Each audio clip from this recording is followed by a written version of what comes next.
O que eu e você podemos aprender com essa lição, né? Com Eliseu e a forma como ele cuidou e gerenciou dessa circunstância. Primeira coisa que eu e você precisamos nos lembrar é que Deus não apenas nos ama, mas Deus também ama quem está tentando nos fazer o mal. A forma como ele tem que gerenciar isso tudo é algo além da nossa capacidade de entendimento. Mas é confortável saber que quando você já esteve tentando fazer o mal a alguém, Deus também continuava lhe amando. Ele não ama apenas os seus malfeitores, Ele te ama enquanto você possa estar na mesma categoria. Aliás, a Bíblia diz que Ele nos amou quando éramos seus inimigos, que Deus não faz acepção de pessoas. E é o que eu e você precisamos entender, que quando decidimos fazer o bem a alguém, independente de como Ele nos trate, nós estamos sintonizando com o coração de Deus e com a afeição de Deus por todas as pessoas. Isso é uma perspectiva que todos nós precisamos ter e que Deus também quer o bem deles. Como que José reagiu para com seus irmãos? Ele diz para eles: olha, vocês intentaram o mal contra mim, mas Deus transformou em bem. Mas a razão pela qual eu não vou tentar vingança não é só porque Deus gerenciou o que vocês fizeram contra mim em meu favor. Deus só tinha uma razão para me promover ao lugar onde eu estou. Era que eu garantisse o bem de vocês. Fazer o bem a vocês é minha missão. É parte do propósito que Deus me confiou. Cada um dos seus irmãos era simplesmente o cabeça de uma das futuras tribos de Israel. Em todas essas tribos viriam ainda à existência muita gente amada por Deus, gente com quem Deus teria planos e propósitos especiais. E José simplesmente consegue sair daquela perspectiva emocional e ele olha qual é o plano e o propósito de Deus, o que é que Deus tem em mente. E diz: então eu não vou retribuir o mal que vocês me fizeram, mas eu vou pagar isso com o bem. Eu cuidarei de vocês, eu vou sustentar vocês. Porque eles já tinham vivido um concerto, mas quando Jacó morreu, seus irmãos ficaram temerosos. Eles não conseguem acreditar no perdão de José e pensam: ele fez isso enquanto nosso pai estava vivo. Agora que papai morreu, ele vai mostrar quem ele é. Ele vai botar as garras de fora. Ele vai vir com tudo para cima da gente. E eles procuram José para uma nova conversa, dizendo: sabe que seu pai pediu para você perdoar a gente de verdade? José olha para ele e diz: gente, eu vou cuidar de vocês. Não precisem se preocupar se eu perdoei ou não perdoei. Não precisa se preocupar se haverá retaliação. Eu fui levantado por Deus para promover o bem. Essa é a minha missão. E se vocês me fizeram mal antes de poder receber o bem, o constrangimento é todo de vocês. Eu vou fazer aquilo que eu fui chamado para fazer. Mas esse entendimento de conseguir ver até na vida de quem de alguma forma está ferindo, né, está te atacando, de conseguir ter um entendimento: Deus os ama, Deus tem algo para essas pessoas, é algo que eu e você precisamos trazer para esse combo. Quando Jesus está na cruz, qual a oração dele? Senhor, perdoa-lhes, eles não sabem o que fazem. Jesus está olhando e dizendo: estão sendo movidos por cegueira espiritual, mas o Senhor os ama, o Senhor tem um plano e um propósito, não leve isso em conta. Estevão, quando estava sendo apedrejado, ora de forma semelhante a Jesus, refletindo o comportamento de Jesus, não se espelhando naqueles que estão atacando, né? E naquele momento não só maltratando, mas matando ele. Ele simplesmente clama misericórdia: não lhes impute esses pecados. Agora, sabe o que é curioso? A Bíblia diz que colocaram as vestes de Estevão, o primeiro mártir, aos pés de quem? De Paulo. O mesmo Paulo que está escrevendo que você podemos vencer o mal com o bem.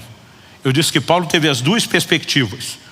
Quando ele se converte, ele compartilha no testemunho que a frase que ele ouve de Jesus, quando Jesus aparece para ele, é: dura coisa te é recalcitrar contra os aguilhões. Durante anos eu li essa frase sem ter noção do que ela significava. Primeiro, porque eu não sabia o que era o verbo recalcitrar. Segundo, porque eu não tinha ideia do que eram os aguilhões. Recalcitrar significa dar coice. É isso que é recalcitrar, um jeito mais bonito de falar da coisa. Que era o aguilhão? Aguilhão era um espeto que o lavrador que usava a junta de bois tinha para quando o animal empacava e não queria puxar o arado. Então eles pegavam aquele espeto, normalmente de madeira, às vezes tinha uma ponta de ferro, e cutucava o lombo do animal, para ver se com a espetada ele desempacava e voltava a trabalhar. Mas tinha alguns animais que eram tão teimosos que, além de não se movimentar para frente com a espetada, ele começava a dar coice na ponta do aguilhão e se machucava ainda mais. O que é que Jesus está dizendo a Paulo? Eu estou te espetando faz um tempo, e até hoje você só está dando coice contra os espetos. A pergunta a ser feita é: que espetos eram esses? Por eliminatória, eu não consigo pensar em nada que não seja o comportamento dos cristãos que Paulo perseguia.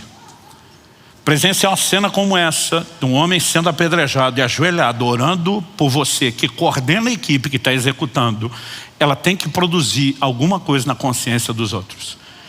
E eles carregavam esse entendimento: Deus ama essas pessoas que estão me hostilizando como me amava quando eu mesmo hostilizava. Paulo, depois de convertido, agora ele passa a ser perseguido, e agora ele adota exatamente o mesmo comportamento que ele viu em tantos crentes, porque a Bíblia diz que ele assolou a igreja de Deus, ele perseguiu a igreja, ele arrastava homens e mulheres à prisão, consentia com a morte de muitos como a de Estevão, mas ele simplesmente passa a ter um entendimento que os que o trataram bem também o tinham. Deus tem um plano na vida de quem está me fazendo mal. Existe algum nível de cegueira espiritual, emocional, qualquer que seja, que esteja levando essa pessoa a me atacar, mas Deus tem um plano e um propósito para ele, como tem para mim.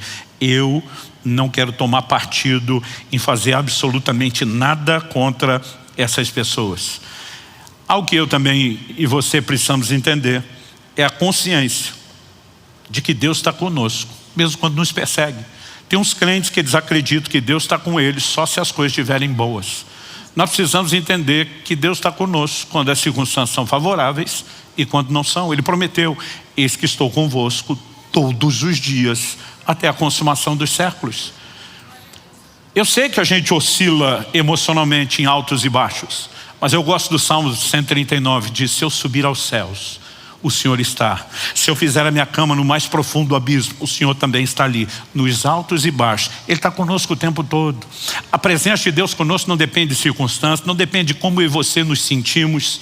A Bíblia diz que Isaac está sendo hostilizado pelos filisteus justamente porque Deus o abençoa. A Bíblia diz que Deus era com José e ele não deixou de ser hostilizado porque Deus era com ele. A questão é os desdobramentos que as circunstâncias vão ter porque Deus era com ele. Então, em cada uma dessas situações, Eliseu, o rapaz está com ele, está apavorado, está olhando só o natural. A cidade está cercada por um exército. Deus olha e diz: Senhor, abre os olhos do piá, versão paranaense da Bíblia.